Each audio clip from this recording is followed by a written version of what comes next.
Hello, listener. So, you like scary movies? Well, it is a creepy night, and with all those crazy lunatics out there, well, you really shouldn't be alone. Ooh, you look so freaked out right now. Now I suggest you listen very carefully. Subscribe to ClassHorrorCast, or I'll gut you like a fish. Enjoy the show. I'll be watching. Welcome back to another episode of ClassHorrorCast. I'm your host Aran, and in this week's episode I'm joined by filmmaker Dutch Marich.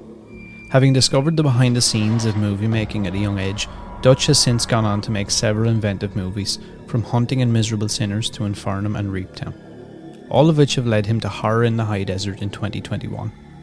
It has appeared on every top 10 list that you can imagine and has brought life back into this style of movie.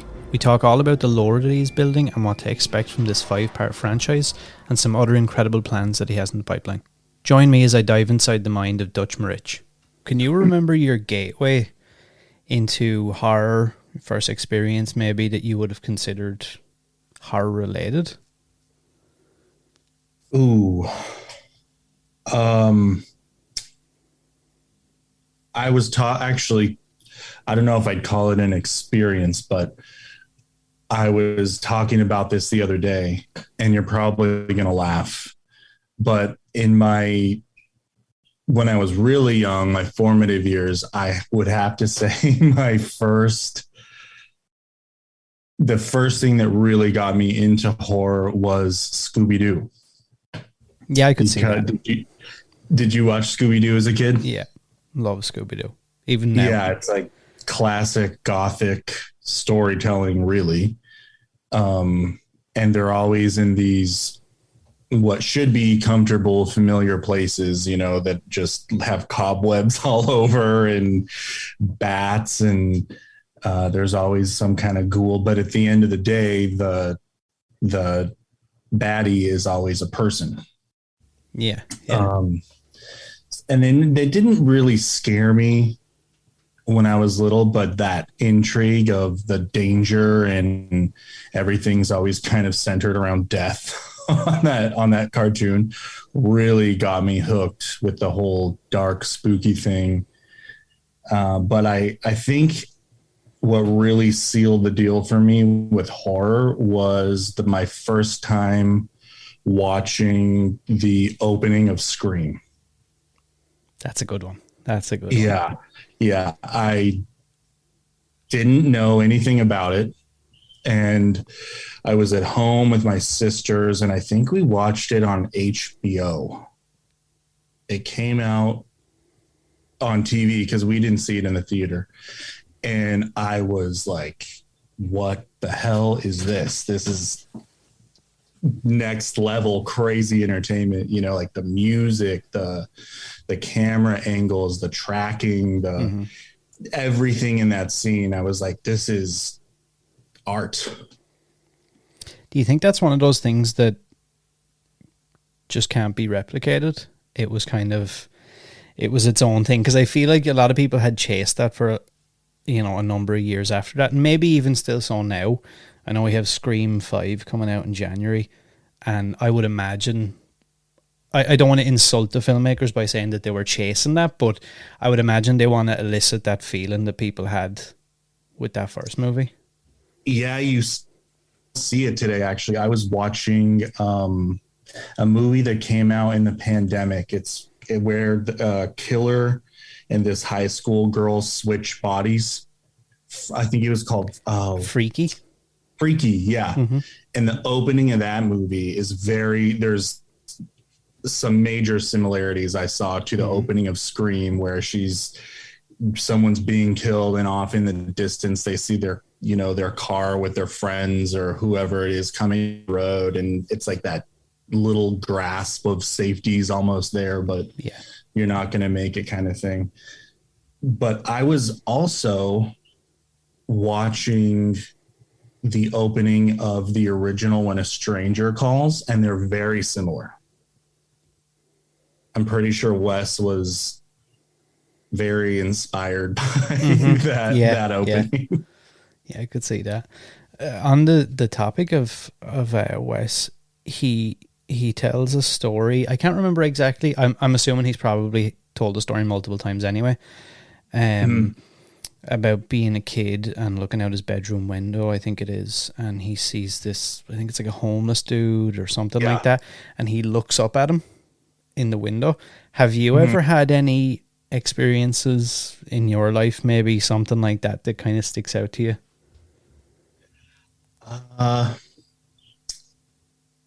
I'm sure I've had a lot. Oh, as a child, yes. Okay, so I was in the grocery store with my mom, and I grew up in a really safe small town in the middle of nowhere.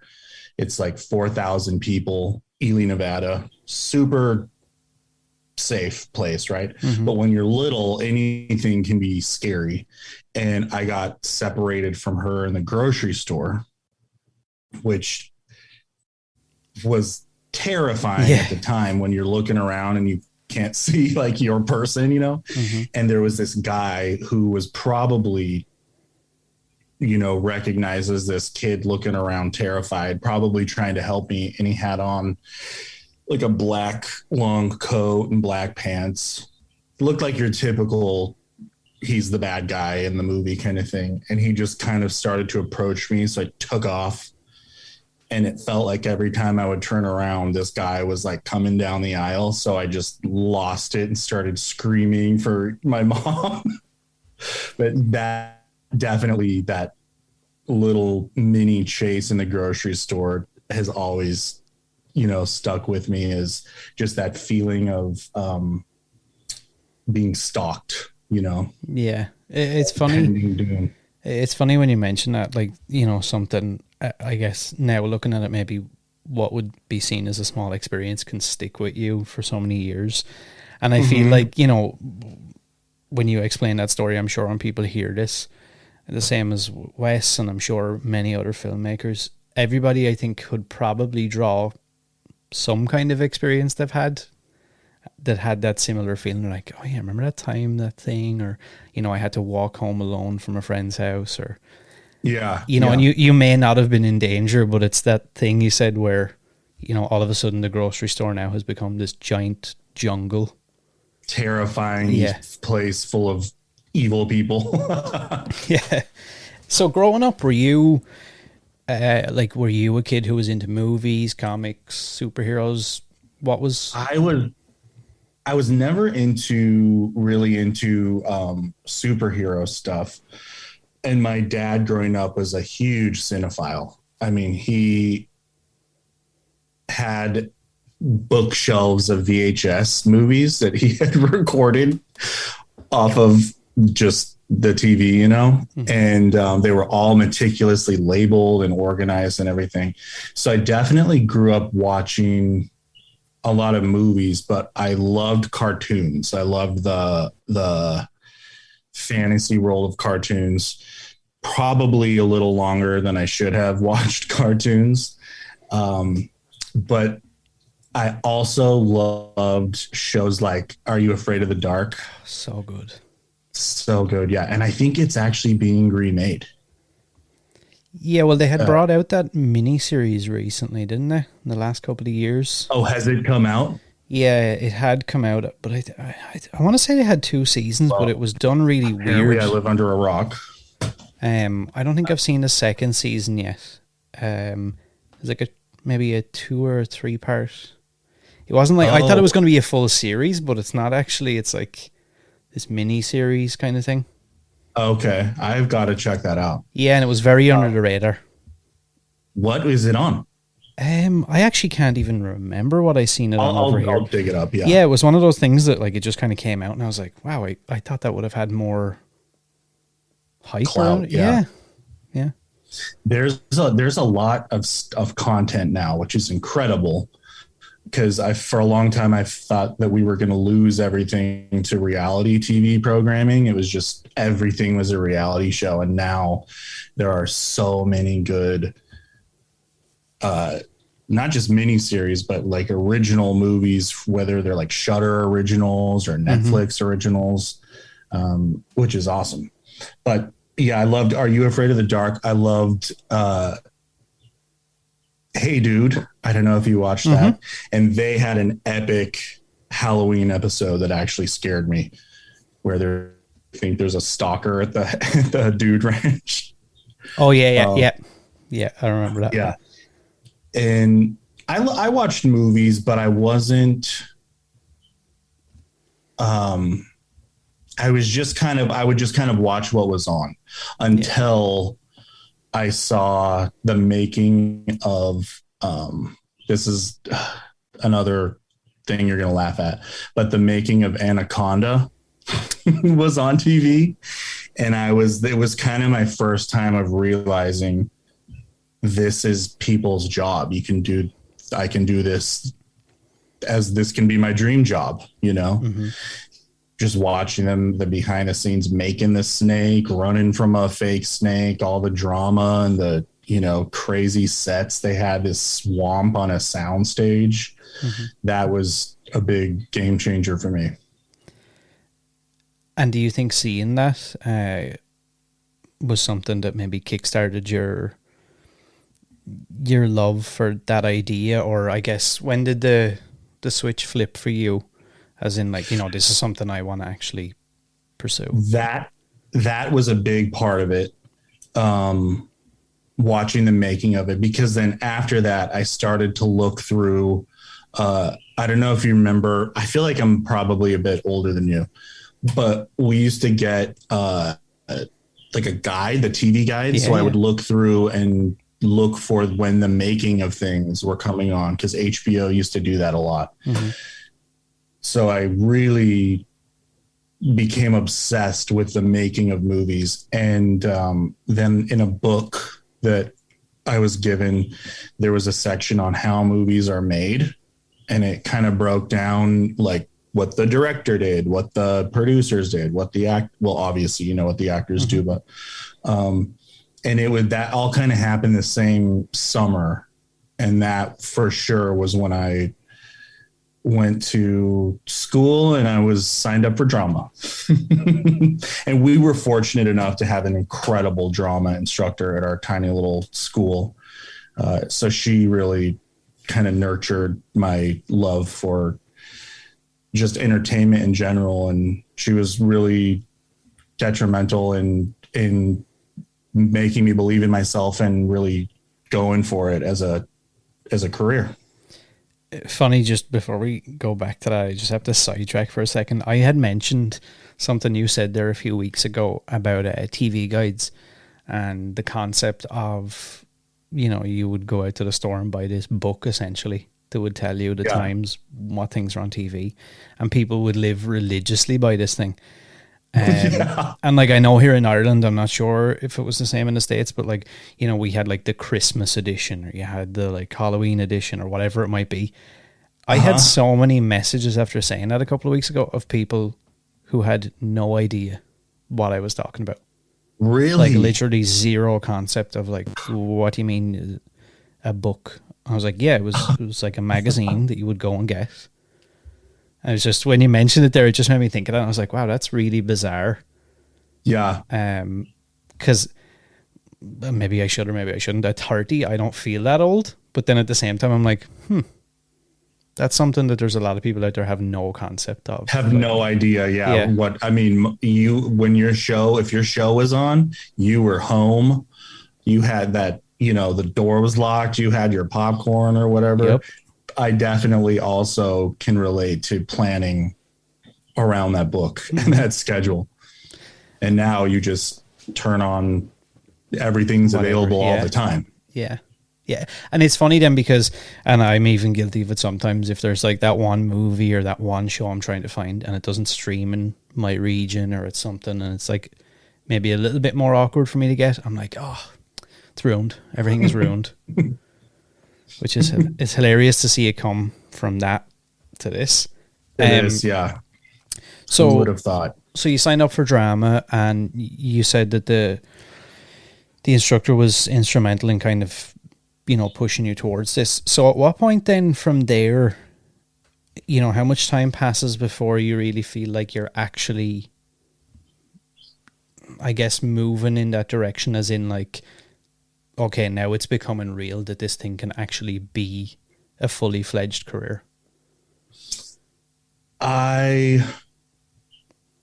Well, the idea never really left my mind. I'm very much a, once I get an idea in my head or once I have something on my mind that, or I really can't think of anything else. Mm-hmm. So it never really left, but I think convincing, because at first I wanted to do acting. Yeah. I wanted to be that part of the machine. And I did every play at that school on into high school. And my parents, I think it was really kind of convincing them that this is something that I'm very passionate about. I think I'm good at it because P.S. I'm a really good actor. No, I'm kidding. I've probably lost those skills by now, but they came to a bunch of my plays. They were super supportive. I was so blessed with the most incredible parents who were just, I mean, there really was never an argument about it. They tried to convince me a couple times, like maybe you should think of this, but it was never a firm, but you're not doing this acting thing. So they flew me down here to LA to audition for the American Academy of Dramatic Arts, which is where I had my eyes like set on. Mm-hmm. And I got in and got a scholarship. And I think when that obviously really stood out to them, but the statistics of the amount of people that audition versus the amount that they admit into the school was pretty insane. So they supported it full on. And I came down here. I was 17 when I moved here, which is, at the time I was like, I'm ready to take on the world. Had no idea what I was getting myself into, but I came down here and did the acting thing for a while first before I realized what I really wanted to do was make the movies and tell the stories. Do you think, I guess throwing yourself in the deep end like that, do you think in the long run that helped? I know it's probably, especially now, and again, I don't mean it as offense to anybody, but I would imagine now, the idea maybe of a 17-year-old being allowed to do such a thing or being trusted with such a thing is like, people would think it's absolutely ridiculous because we're so insane. Yeah, and I do think to a degree maybe the younger generation are a little bit mollycoddled or whatever you want to call it. Yeah. But do you think it helped you in the long run to be put in that position and kind of have to figure it out for yourself? 1,000,000%. Yes. It was really, there's nothing I could compare that would prepare. Yeah. No school, can compare to that type of life experience of wow, I'm actually supposed to be an adult now and not wind up on the streets. It was tough. It was a blast though, because where I grew up, I love it so much, but it's one of the most isolated, small towns in the United States. So I dreamed of being in a city where you can go wherever and do whatever and meet new people all the time from all over the world, Mm-hmm. And so to me, it was scary, but it was an absolute blast. And I guess coming from that small town, did you deal with much of, I know obviously you had left at the age of 17, but leading up to that point, did you deal with much negativity or, how would I put it? A lot of people talk about, obviously you said your parents were very supportive, but maybe friends, maybe other people in the family that were kind of like, you need to go and get a job at the grocery store, you need to like be an architect or a painter or whatever it might be. So many people ask me, to ask these questions surrounding how do you deal with that, you know, come on, you're not really going to be a filmmaker, or you're not really going to be a director, and kind of that atmosphere? There was, I never really had a, like, to my face, you know, what are you thinking? You're crazy kind of thing. I never really had a lot of that. When I did, it was always from people that I didn't know, which was funny. When I first moved here, me and my older sister moved here with me, and we went to a barbecue at her. This always sticks out to me. It's funny that you asked this. We went to a barbecue at her friend's house that lives like north of LA a little bit.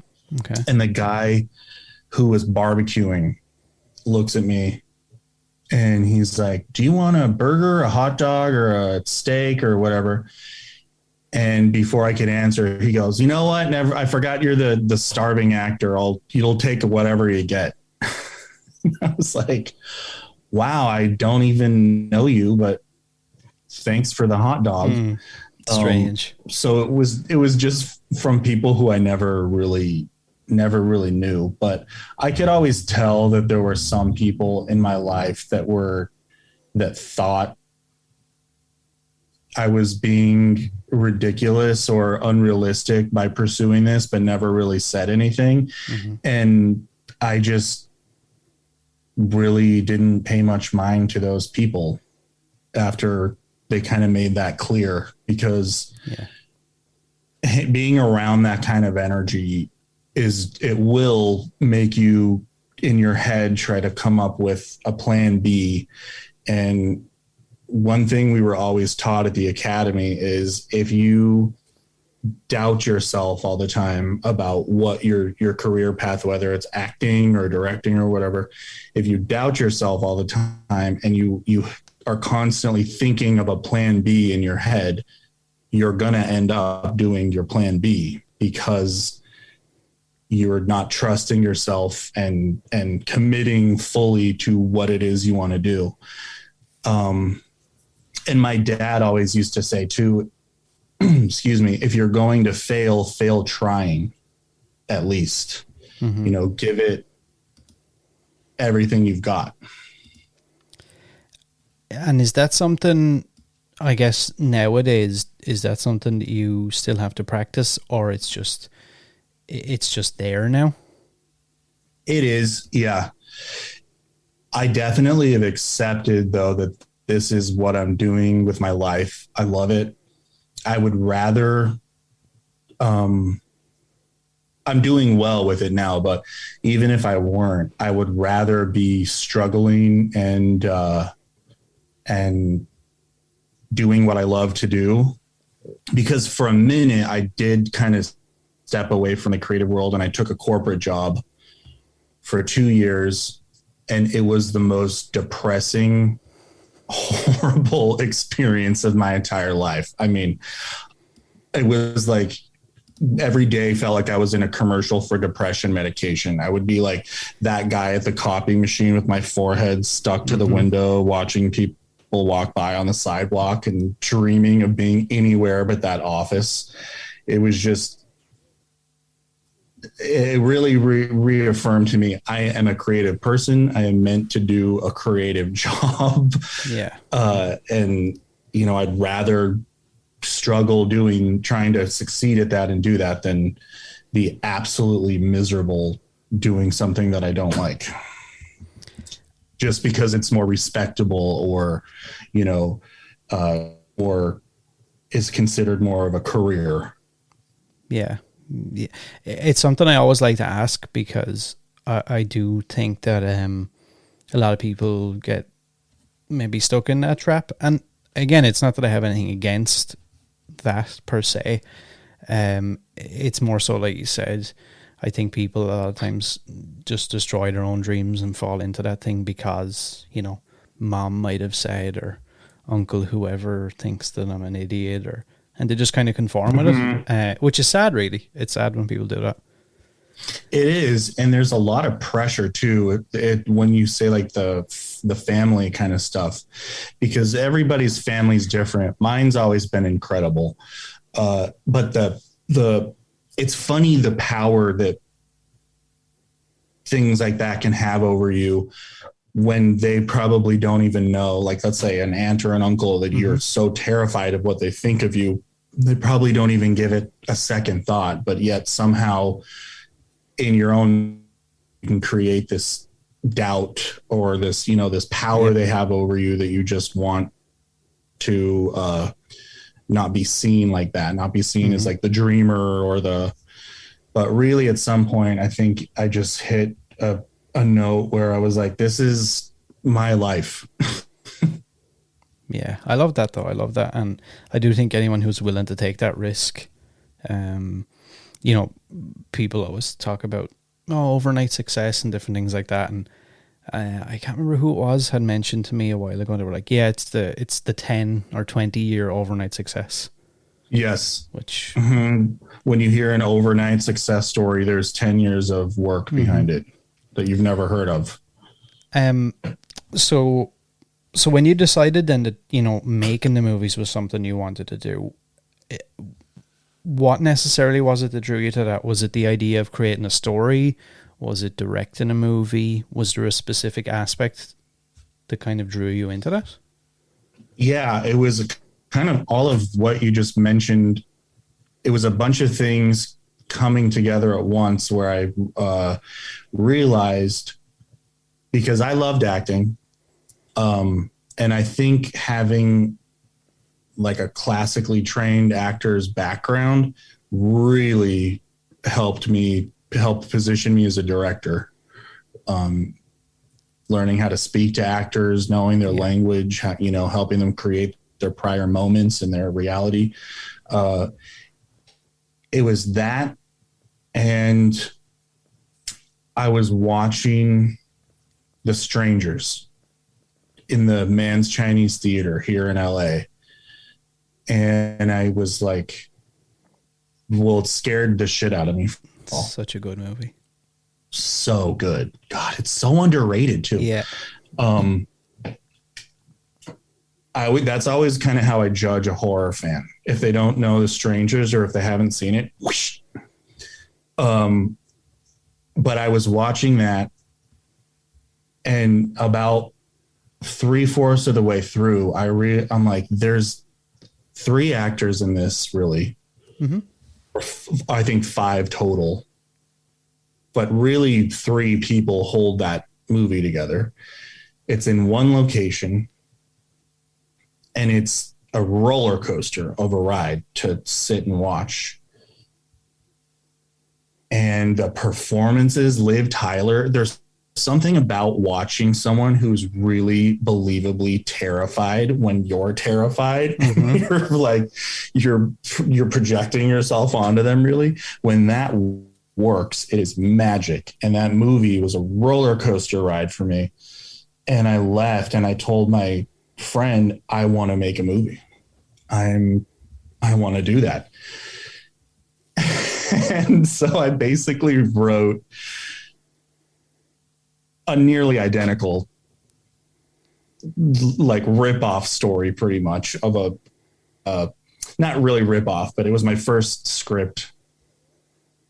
One location, it was a farmhouse out in the middle of nowhere, close to where I grew up, and cast my friends, saved my money.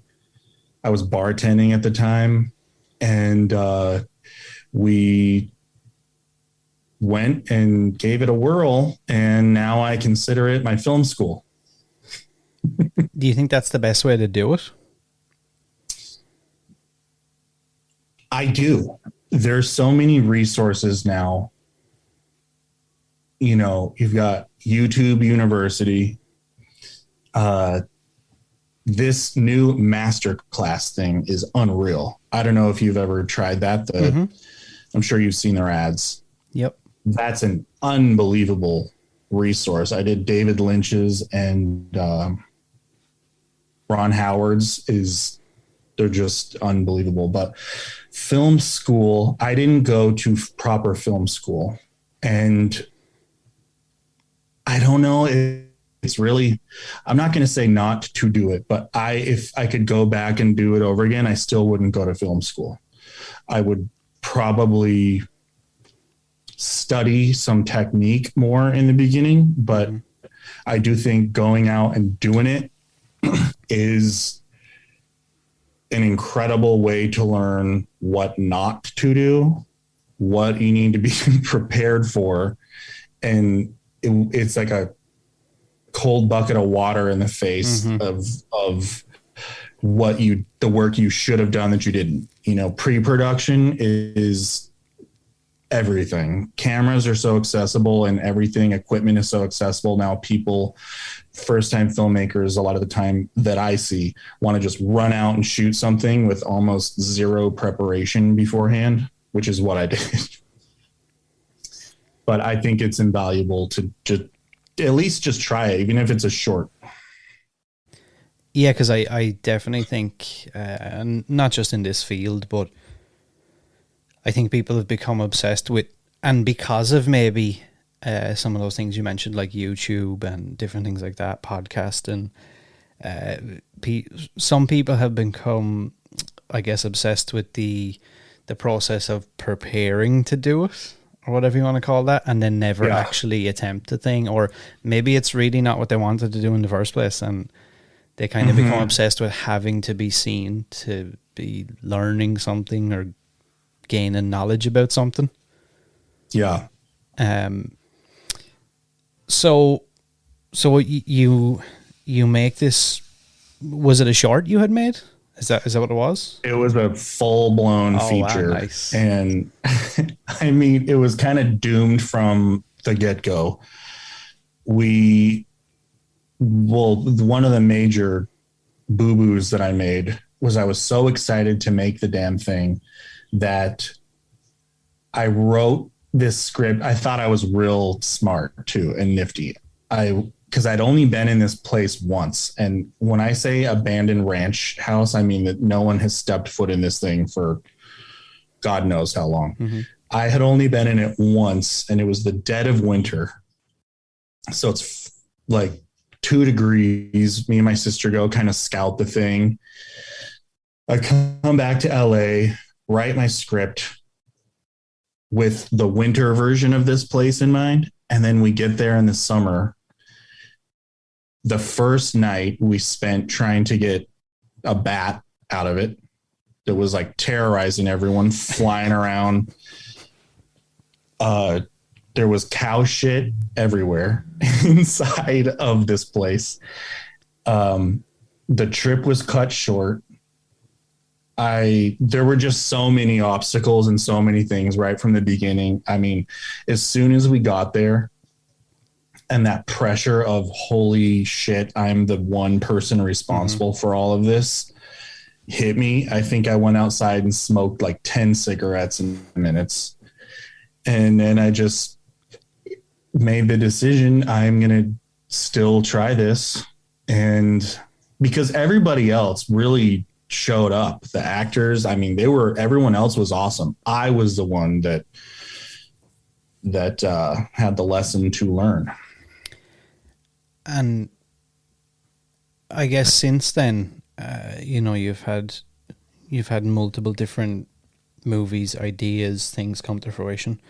Do you ever still get that feeling? I don't know if I'd call it imposter syndrome, but do you ever get that kind of nervousness, anxiety, right before you're about to jump into a project?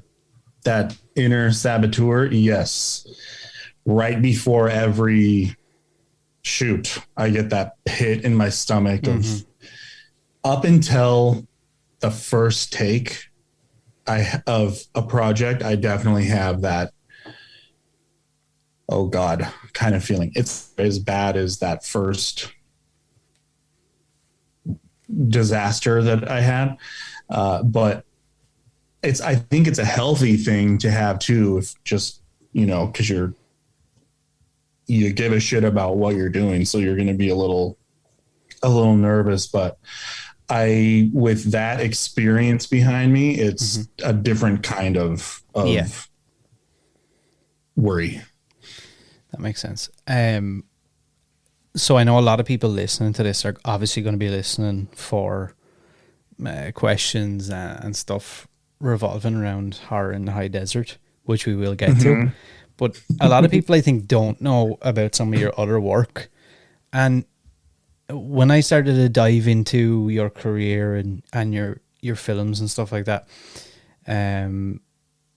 I noticed, I don't want to say a pattern or a trend. Well, I guess to a degree, if you really dig deeper, like there's some really interesting concepts for the movies, I guess. Plot lines, setups that you don't really see. Where do you get your inspiration from, or what?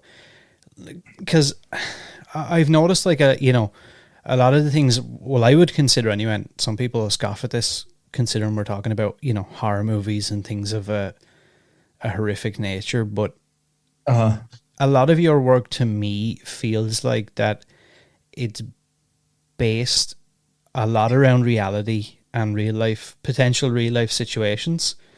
Yeah. Where does that come to you? Is it just from life experience? Yes and no. I definitely try to write what scares me or things that would scare me. And I always love the what if game. Mm-hmm. If I'm walking to the store and I see a car driving kind of slow next to me and it feels a little awkward, like, what if they abducted me? What if, that is always kind of going on in my brain. My ideas I definitely go what David Lynch calls fishing for ideas, where you give yourself the time to like jump on, whether it's jump into a book or the internet and look for things that jump out to you. But a lot of the time I just come across things like the movie I did after my first one that we just talked about, called Hunting. That movie, I had a friend come visit from Canada and she introduced me to geocaching.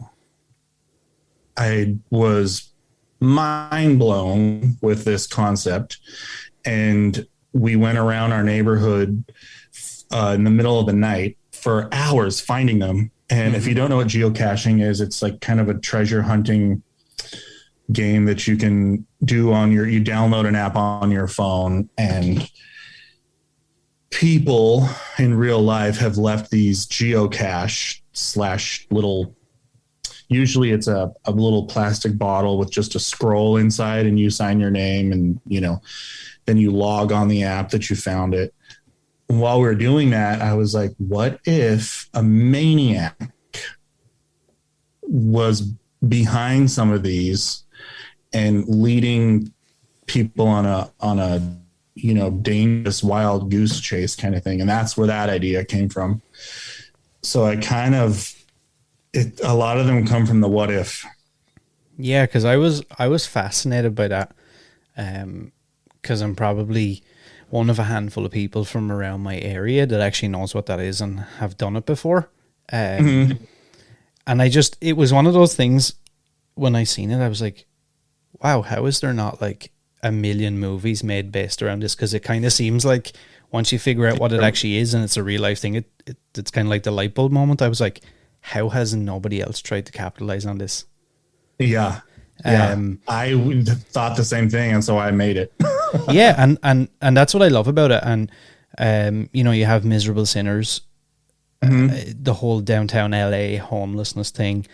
It just feels very real, very visceral. Again, something that, obviously I haven't experienced that, but it doesn't feel, it's like one of those things like, you feel like you may be 2 steps removed from that. And then obviously you mix in other elements and different things. Infernum is the same with that phenomenon behind the hum and stuff. Again, that was something that I had heard about on the internet. Like I spend a lot of time on Reddit and different places like that. And, I follow some of these conspiracies and different things.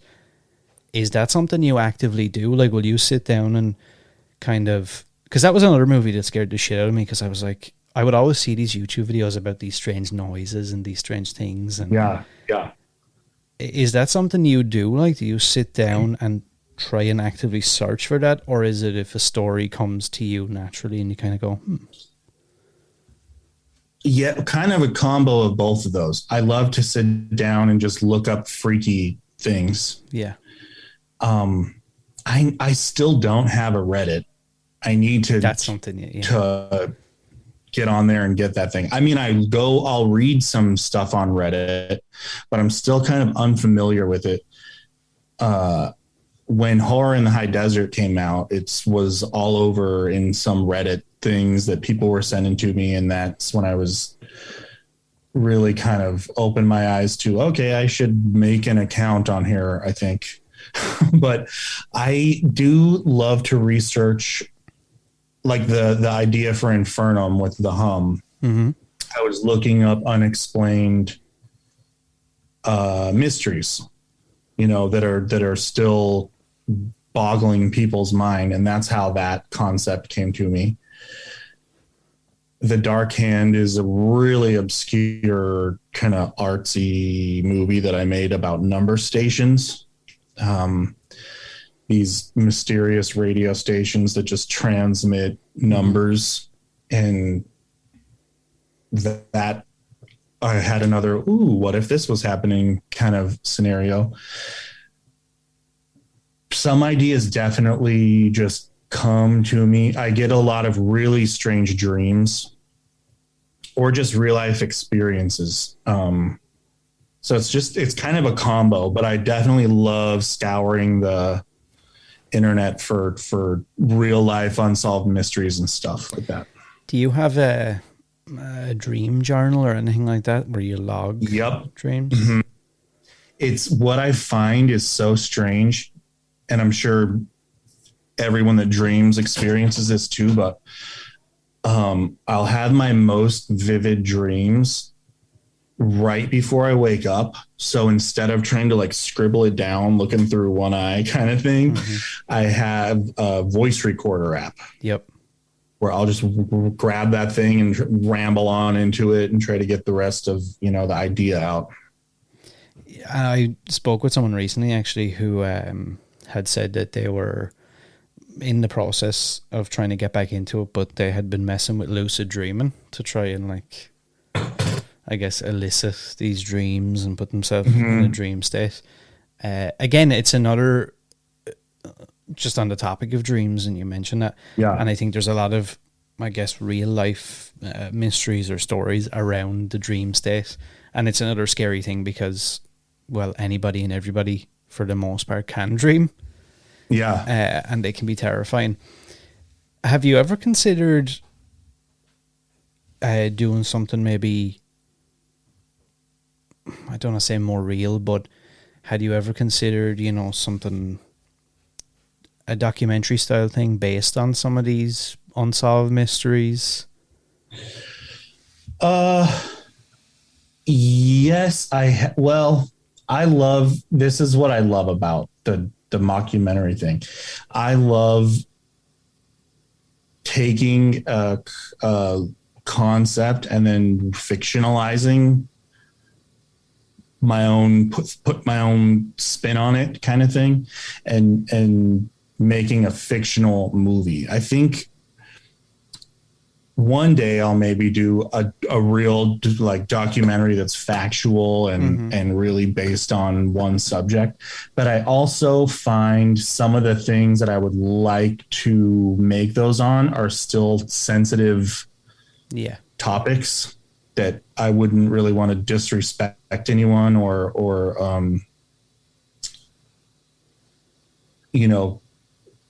touch on something that is offensive to someone related to it. A lot of people have asked me about if Horror in the High Desert is based on a real life mystery, which I'm sure you might be coming around to.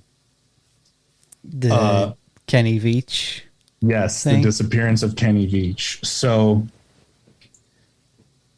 when the pandemic first hit, I was all geared up to shoot a slasher. Not found footage, not a mockumentary, but a slasher. And then it just became impossible because the beginning of the pandemic, everyone was still clueless about how it's transmitted, and everyone's 6 feet apart and masks and all that. And you can't do a slasher with people rolling around stabbing each other with 6 feet apart and masks and all that. So I have always been enthralled by real true crime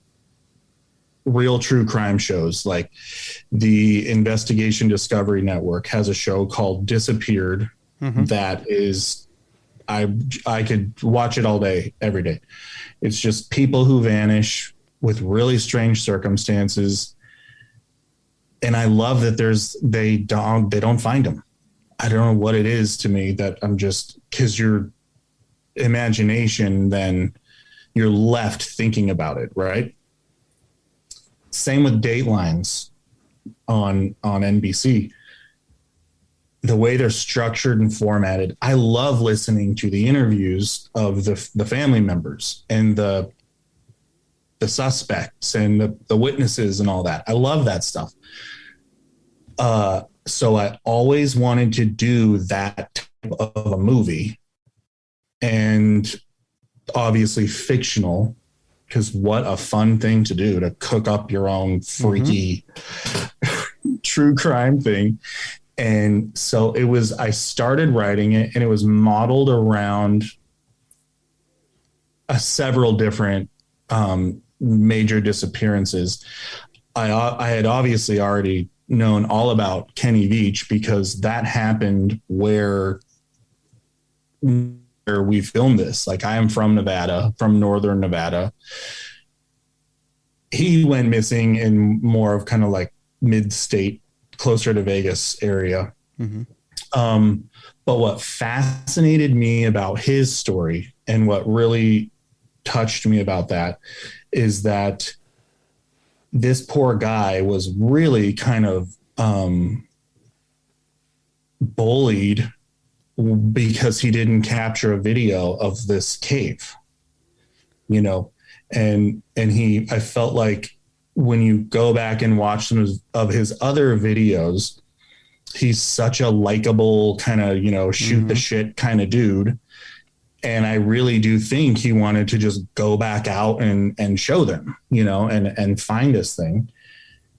And then he never comes back. So that aspect of his viewers and followers kind of turning on him a little bit is what I wanted to implement into this story, because to me, that is like a really important thing to shine a light on that happens online all the time, where there's keyboard warriors, and there's always going to be people talking shit online, but you never know who you're actually going to affect doing that, or what consequences that's going to have. So that aspect of the Kenny Veach story is unmistakably clear in Horror in the High Desert, but the movie is definitely not about Kenny or his ordeal, because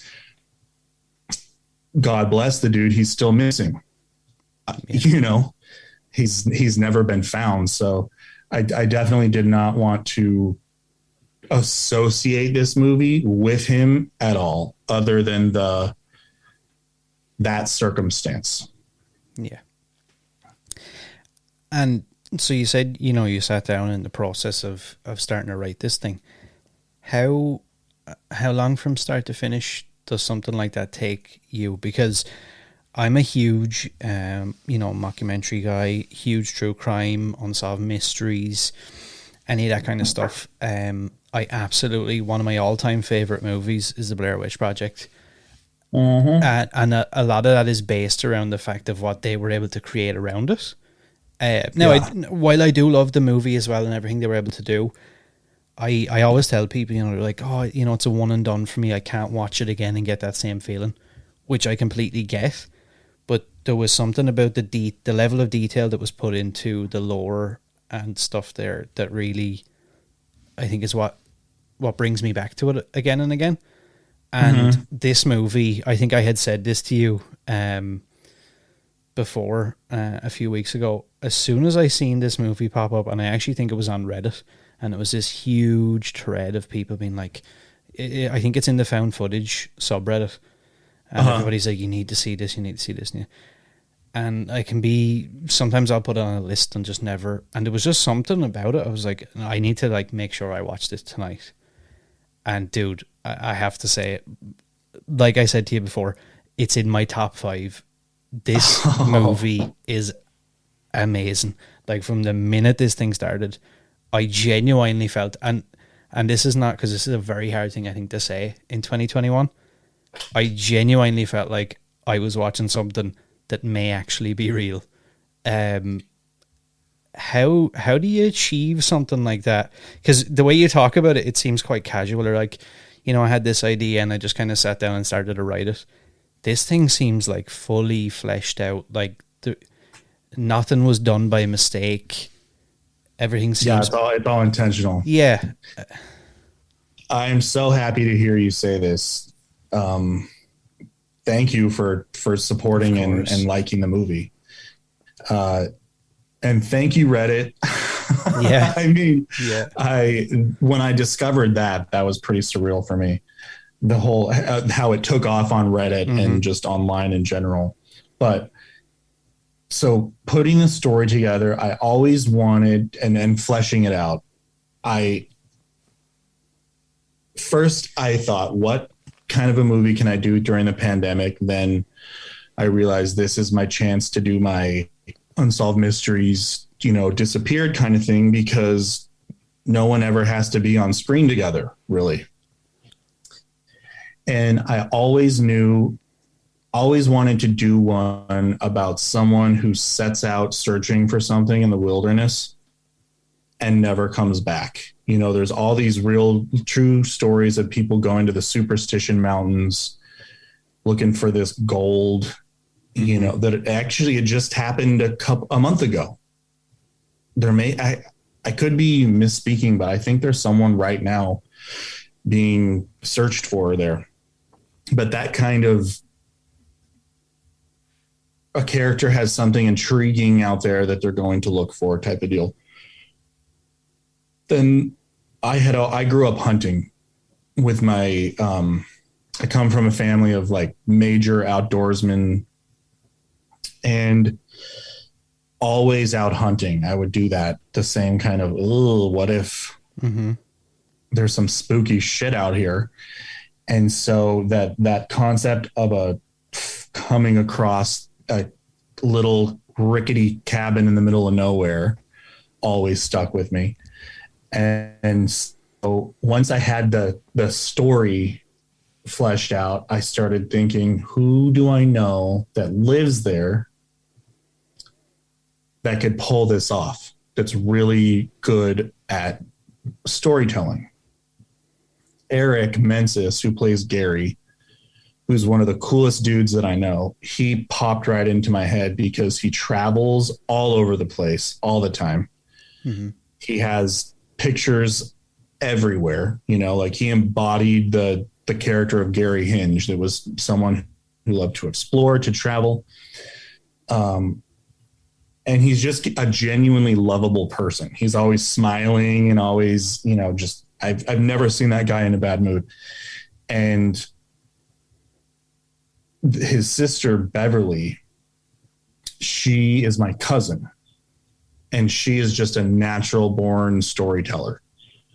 She could tell you a story about a popsicle and it would be entertaining right up until it melted, or, whatever her story was. David, that plays the private detective, that's my husband. And he's an educator, so he's used to being in front of people and, doing a good job of people paying attention to him, kind of thing. So I put that, the people who I knew could pull it off together and as the cast. How in detail did you, because I have it marked here in notes several times about amount of research, how much of the universe was already built in, backstories, lore. Like I said, to me, it felt like that everything was already there. We were just kind of waiting to uncover it, and there's much more to be kind of figured out. How much of that had you got set in your mind? All of it. And I guess the two questions. How long did it take you to come up with this? And did you write this thing as an entire universe? As in, did you write it as a singular, okay, this is the first movie, and then just left it at that and then expanded? Or was it something that you had a bigger picture, I guess, and then you zoned it down into, this is going to be part one?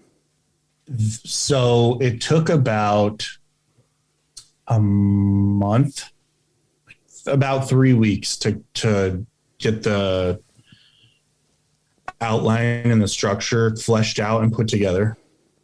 And then that kind of changed as we shot, because originally there was a totally different ending, and that I'm really happy I changed. And so I had always wanted to do my own unsolved mysteries that was like put out a series of each episode is a different thing, but it's all fictional. So with this, I intended initially to just do the one movie, but with a sequel, right? Because it's set up for a sequel. Yeah. And it comes out, and then I was talking to David. I'm like, I really want to do a series, like my own unsolved mysteries. And he was like, turn this to that, flesh this out into a universe. And it was like, I almost exploded with excitement, because it had never crossed my mind. I can still do that with movies. It doesn't have to be presented. Well, it is by nature. It's presented as like a docu-series kind of, but the universe thing definitely came about after the movie was done. And I realized, I went and cracked open my little notebook of all my movie ideas and realized, holy shit, I can turn all of these, because they all take place in a high desert.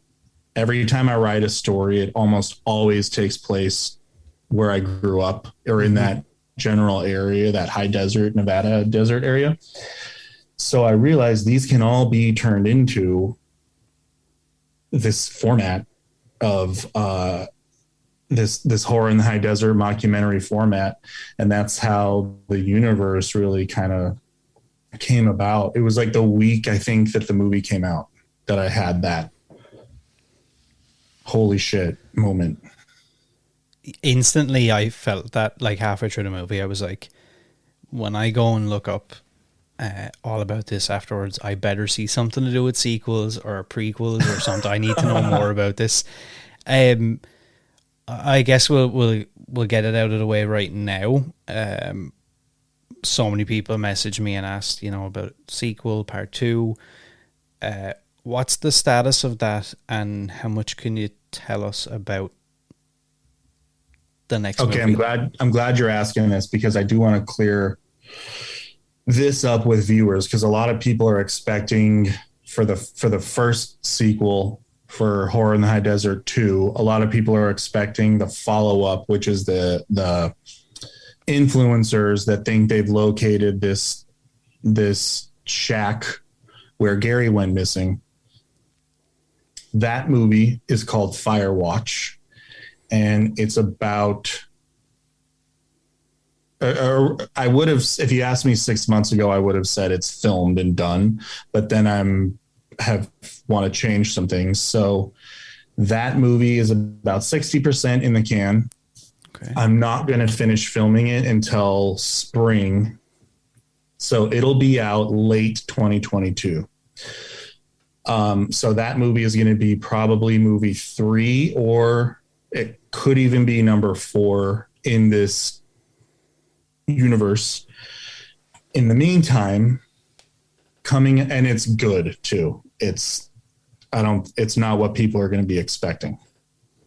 In the meantime, Horror in the High Desert 2 is pretty much in the can. I'm expecting that out early 2022. It's called Horror in the High Desert Minerva, and it's about a woman from Brooklyn who's really kind of trying to make a big life change, and she's, searching, doing some soul searching. So she goes through Brooklyn College. She goes to the high desert on this geology semester in the high desert, and ends up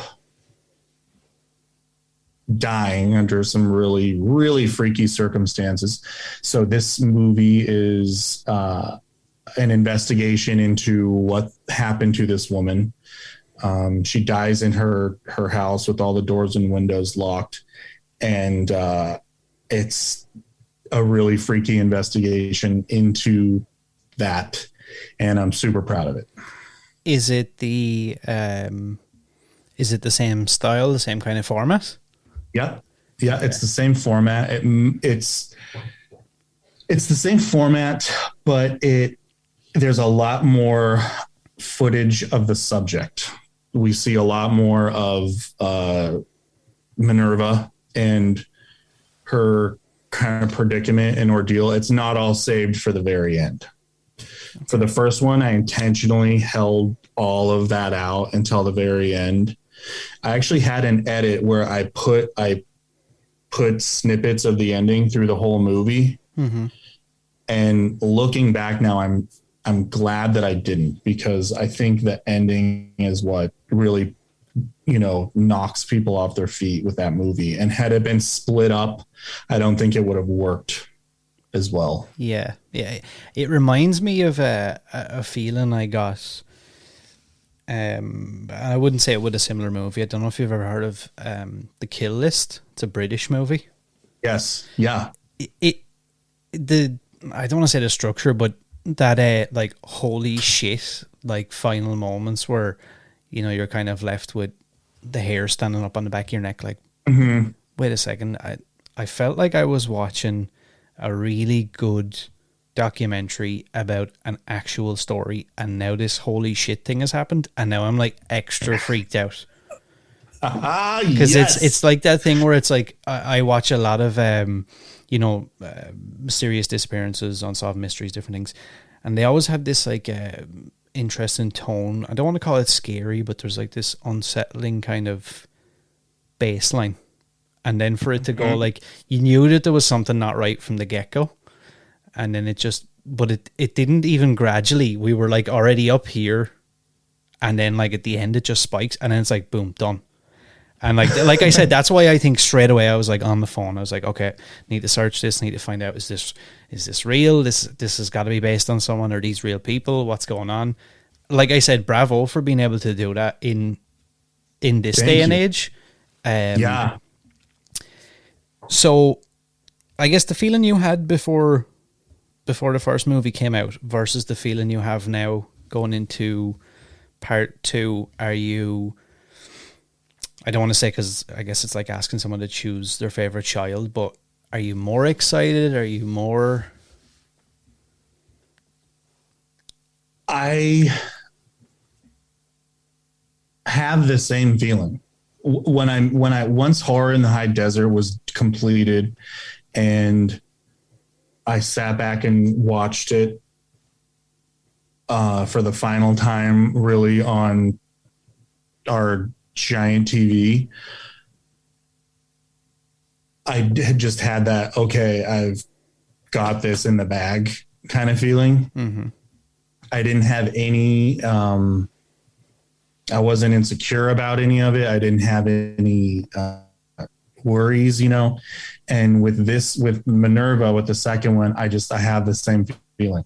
I get goosebumps watching edits of it, because I'm like, I'm onto something here with this. Not that sounded really egotistical. I'm not like, oh, I'm amazing, but with this format, Yeah. It's so fun to play with and to mold and to show, you know, some really to maintain that atmosphere like you're talking about, how throughout the whole thing, you know, I can craft this really uneasiness depending on what I show or what I don't show. So I have the same excited feeling. I'm excited to share it with people. Yeah, and I definitely It's a strong follow up. I definitely think you can tell the difference as well. You know, obviously things like Blair Witch come out, and then I feel like there was thousands, tens of thousands of people who tried to capitalize on that. And this feels like it's like I keep mentioning Blair Witch, but I don't know what else to compare it to. It's like, but I definitely feel like you're on something here. It's not a trend. It's not something that's just being jumped on because, you know, oh, it's big on YouTube, or it's, you know, this kind of style. You seem to be kind of creating your own style, really.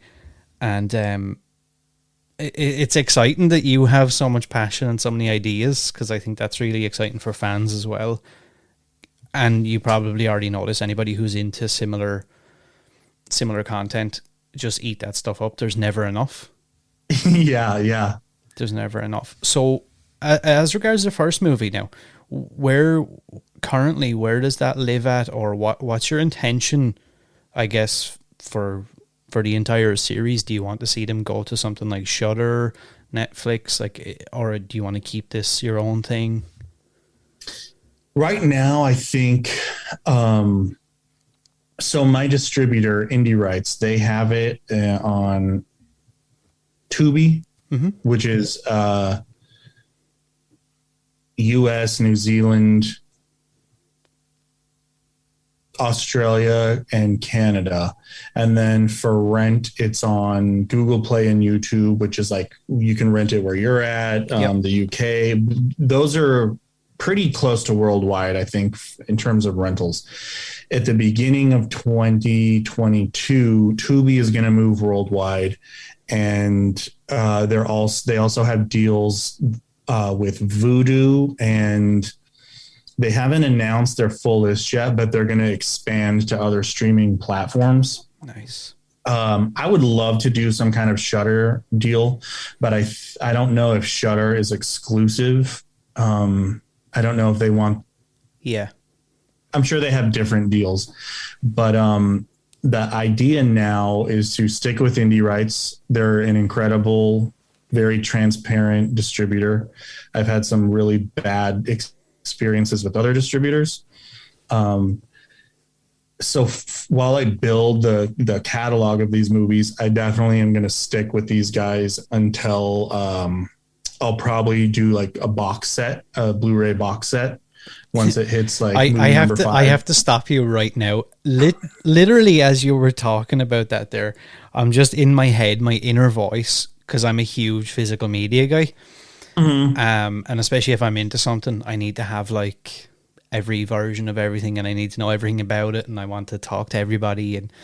And instantly, as you were talking, I was like, my next question is going to be, can you please do a Blu-ray box set or put something together where we get everything in one place?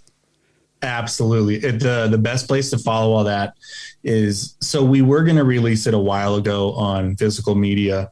It is going to drop really soon all over online. It's going to hit 40 online retailers like Amazon, Walmart, all that. But if you follow the Facebook page, Horror in the High Desert Movie, all of the news for all of the upcoming sequels and movies, and there's a merch store with, you know, hats and Gary's Missing poster and stuff. That's all going to be, you'll find that all on the Facebook page, Horror in the High Desert Movie. I was going to release a couple weeks ago I'm doing a limited edition DVD and Blu-ray that has a director and cast commentary and some goodies in there, but I wasn't happy with the commentary that I recorded. So I'm going to re-record that and then get those launched probably by the end of the first week of the year. How can somebody get that? Is this something that's pre-order? Is it just I'll put them up for pre-order January 1st, probably if you go to the Facebook page Horror in the High Desert Movie, I'll put up a link for the website there. Okay, perfect. Yeah. I'm like more excited now. Now I've like forgotten about what we're talking about. Okay, let's go completely off of that then. I love your excitement about this movie. It's giving me life right now. I swear to God, right? And I find it really hard nowadays. Like I try so hard to find things, and sometimes I try to force myself to be like shocked or maybe afraid. I try to make myself, I'm like, I kind of feel bad if I watch a movie that I'm excited for and I'm like, it's not really that good, or maybe I'm expecting too much. And the fact that this just cropped up out of nowhere, it wasn't something that I intentionally was seeking out to try and scare me or unsettle me, and to come across it then, and it was just like one of these things where I was sitting there going, holy shit, this thing is like, I just feel like it has everything. It feels real. It has, I don't know. It's very, very hard to explain other than just saying like you need to watch it for yourself, give yourself the time and just sit down. No distractions, no phone, anything like that. I think that's a big problem as well. People get drawn into phones. Now, I would be lying if I said that I didn't feel the itch to grab the phone and search. You know, real story. Is this real? Who are these people? Yeah. What's going on?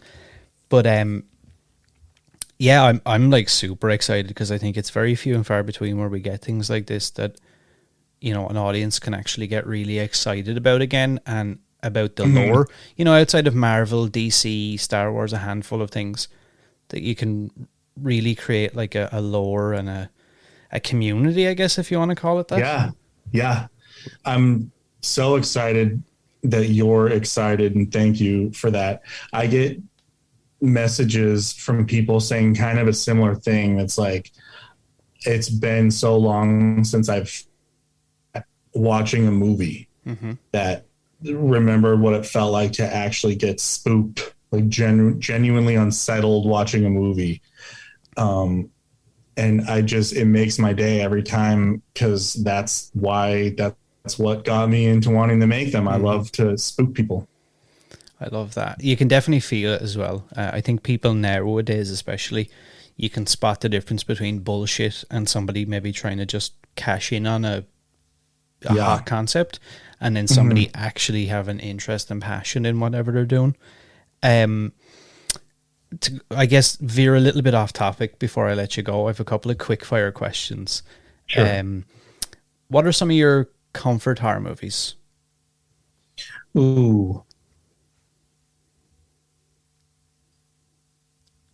Well, I want to say The Strangers, because it's become a comfort horror movie. Yeah, I love that. Which is so funny. My mom even watches it like before bed.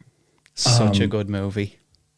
Yeah, it is. I've seen it so many times, it's turned into a comfort horror movie. And I would have to say Scream. Nice. I think they're two pretty solid choices. It's kind of, I guess, in a way, shocking to me that you would pick movies like that. And then when I see some of your work, it seems way more, I don't want to say realistic, but because to me, like something like maybe Scream is a bit more blockbustery. The Strangers to me feels like, you know, something, okay, maybe outside of the masks. Yeah. Everything else is like, well, there's not really too much stopping this from actually being a thing. Yeah. And to hear you mention those movies and then to see your work, it I don't know, it's just, it feels so real and so visceral compared to something like that. I would have, I don't know why I would have imagined maybe something a bit grittier. I watch snuff films for comfort. No, I'm kidding. What do you use to help yourself with workflow and to keep productive and different things? Like I was blown away by the fact that you said it took you like 3-4 weeks to come up with a pretty fleshed out original concept for this. How do you do that? So I get distracted really easily, and I'll jump from one thing to the other, or be like, ooh, I haven't checked my phone in a minute. What I've really found helps me stay on track with the overall productivity of what I'm doing at the time is, if my brain wanders, to let it wander, but to something related to the project. So if I'm working on an outline and I get kind of tired of hit a roadblock, maybe I'll jump online and start looking up creepy unsolved mysteries, similar kind of things, just to keep my brain in that same space. Or I'll start sketching what I think the cabin would look like, or something that will let me kind of switch gears but stay in the same headspace, because then I'll eventually come back to what I was doing before. Yeah, I love that. And that's something that I struggle with. I'm actually kind of glad that you had said that you get distracted easily, because I think that's something, like I said about the movie, I find it very hard now to watch movies, even movies I love, without feeling that itch to grab the phone for some reason. And that's why I was just fascinated by the fact that movie was able to hold my attention without any sort of distraction. Amazing. What advice would you give to, I guess, an aspiring filmmaker now, with things like, well, everybody has an iPhone, everybody has access to the internet for the most part, YouTube, different things like that. Should somebody just start creating and maybe set up a YouTube channel? Like, what advice would you give to somebody who's trying to get themselves out there? Work, even if it's not, work is a very subjective term when it comes to like what's productive with making movies, but work is also just grabbing your friends and your camera, even if it's your iPhone, and making a scene, practicing. I have like hours and hours of making my friends who are not actors be in things that I was just practicing. So I think just doing it as much as you can, grabbing a camera and writing something and shooting it, even if it's a woman pouring a cup of coffee and then spilling it and cleaning it up. Shoot that, and the more you can get familiar with that language of shooting something and using a camera and editing it and getting really teaching yourself what is going to work in an edit while you're filming it makes a big difference. So to just do as much as you can whenever you can until you feel you're ready to make a short or to make a feature, and then go for it. Use the resources that you have. Use when you're writing a story. Keep in mind what you have to use at your disposal. Your house. If there's a field or a forest behind your house. If you've got bikes. If you have a 4-wheeler. If use what you have starting out to craft your story so that you don't have some crazy script where you blow up a deep freeze, because then you have to find a deep freeze to blow up, kind of thing. Use what you have, practice, and then you'll just build from there. Did you just off of something you said, it just reminded me, when you were filming Horror in the High Desert, and in that world, I guess, do you ever get freaked out on set or while filming anything? Because to me, it was like, I'm sitting in the comfort of my small little office thing, got my 4K TV, and I'm like, I'm shit scared. And I'm like, I feel like I'm, an entire universe away from that location. So I can't imagine what it must be like to be actually there and not be afraid. Filming the ending absolutely scared the shit out of me.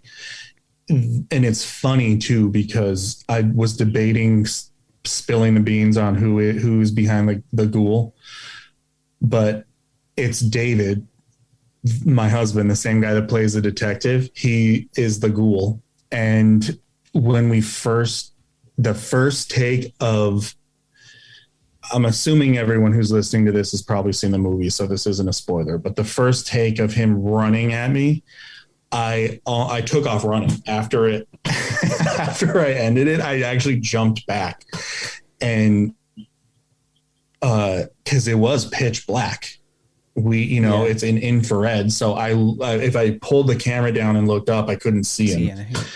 That's terrifying when you're filming something like that and you can't see it other than just a little monitor in front of you, but right in front of you. That was, a hair. That's when I knew this is scary, because it scared me to death shooting it. And that was, I think, the only take we got. I was like, okay, take that thing off now. Yeah, this works. You're freaking me out. Okay, so final few questions. If you could write or direct a movie within an existing horror IP, what would you choose and why? Within an existing horror IP? Yeah. Ooh.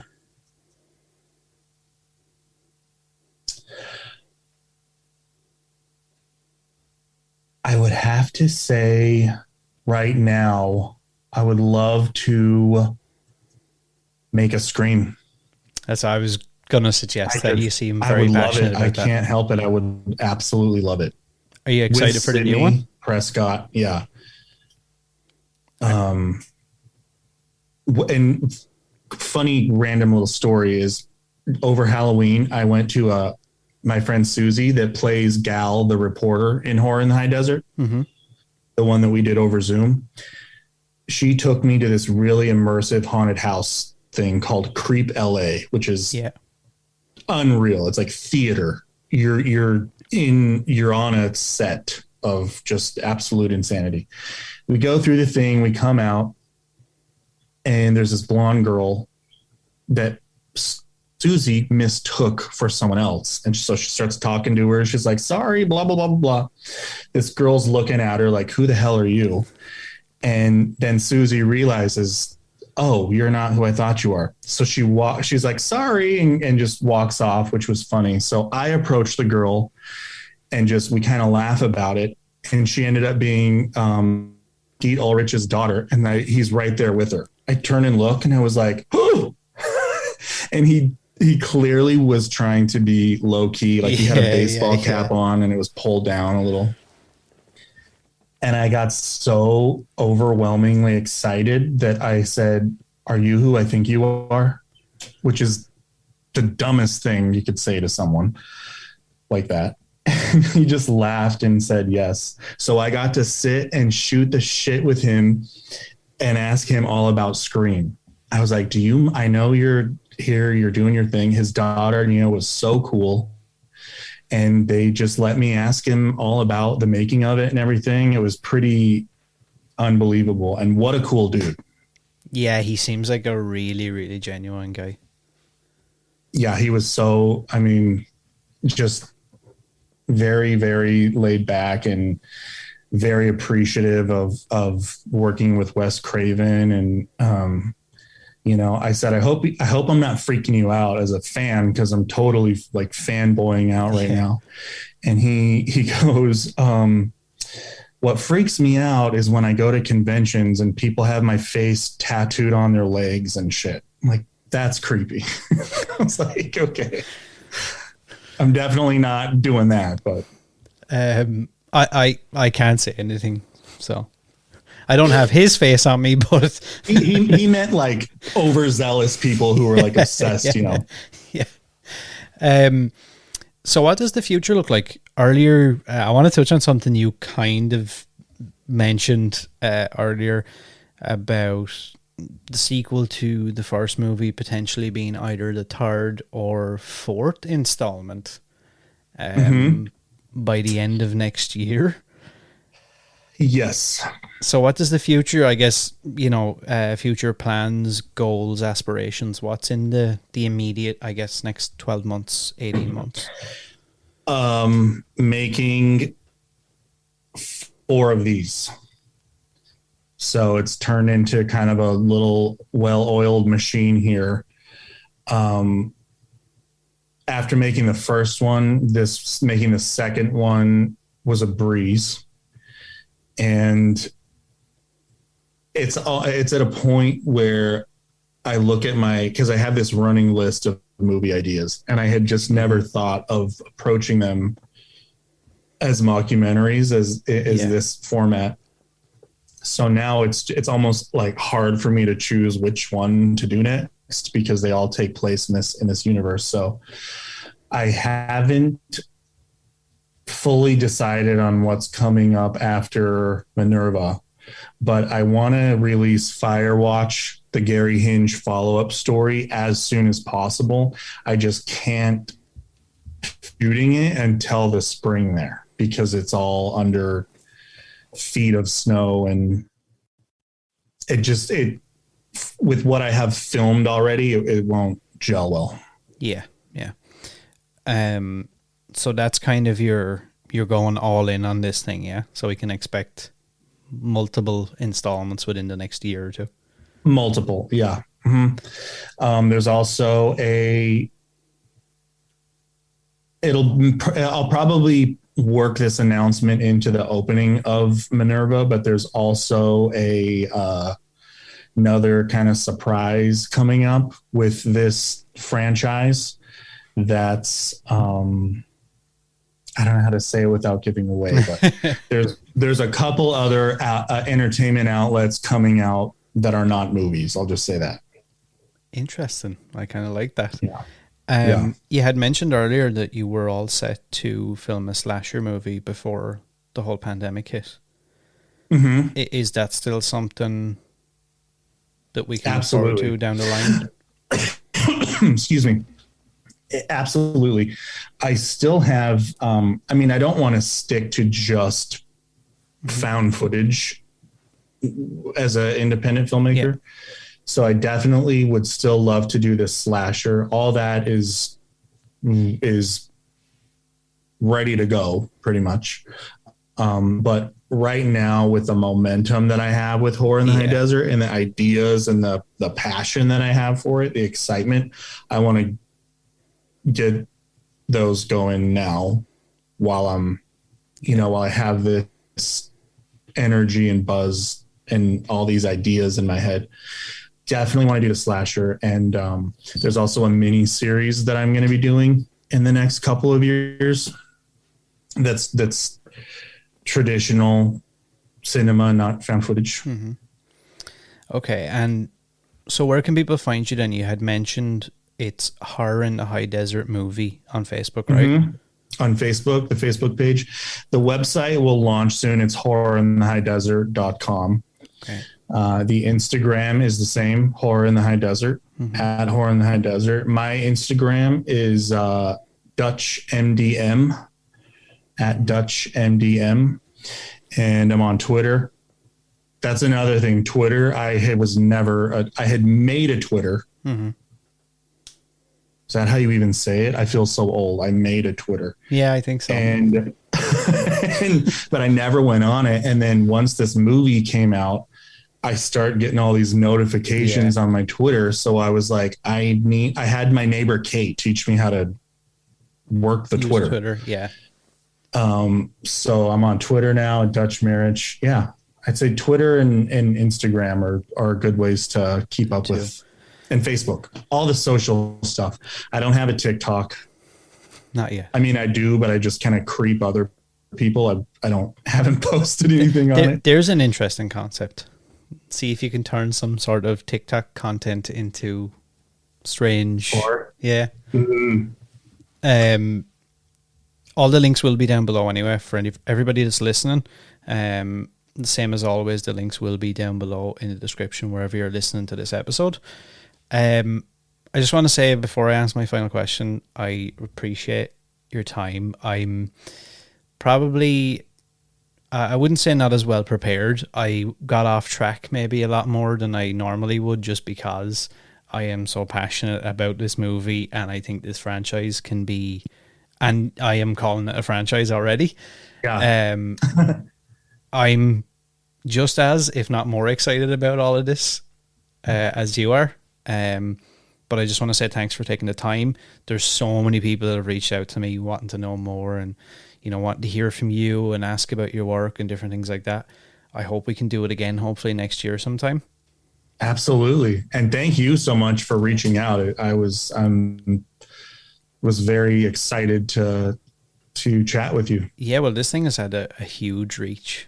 I was only thinking about that earlier, just the power that when something like this comes out and it's quality work, how good the internet can be in a way, where it just takes something and just runs it across. It's free promotion. This thing just... It absolutely surprised me. I mean, I knew people would like it, but I wasn't expecting it to kind of snowball on the internet the way that it did. Yeah, I love that. Okay, so final question. Why horror, and what does it mean to you? Why horror? Mm-hmm. I love the experience of being in the comfort and safety of my own home or a movie theater and being taken on that roller coaster of a ride like we talked about with The Strangers. It's an incredible experience, and horror to me is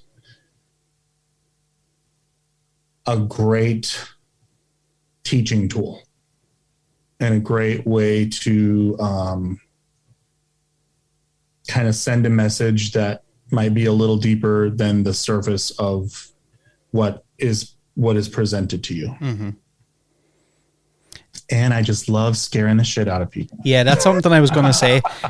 The fact that you can put yourself in the position of an audience member and you enjoy that feeling of being scared, I would imagine then you equally enjoy being able to do that to somebody. Mm-hmm. Mm-hmm. It's a thrill. Yeah, for I me. can imagine. Like I said before, I appreciate you taking the time to chat with me. Anybody who's listening to this episode, all the links will be down below on all podcast platforms. And I can't wait to see what 2022 is going to bring. I will make sure you get a screener before it comes out. And thank you for having me on the show. It was a huge pleasure. Likewise. Thanks, man. Thank you. Evil wears many masks, but pure horror wears only one. Support First Class Horror on Patreon for as little as $1. Can't get enough of the horror? Carve yourself a deal from official merchandise, only on Teespring. Join us on all social media at First Class Horror. We have such sights to show you.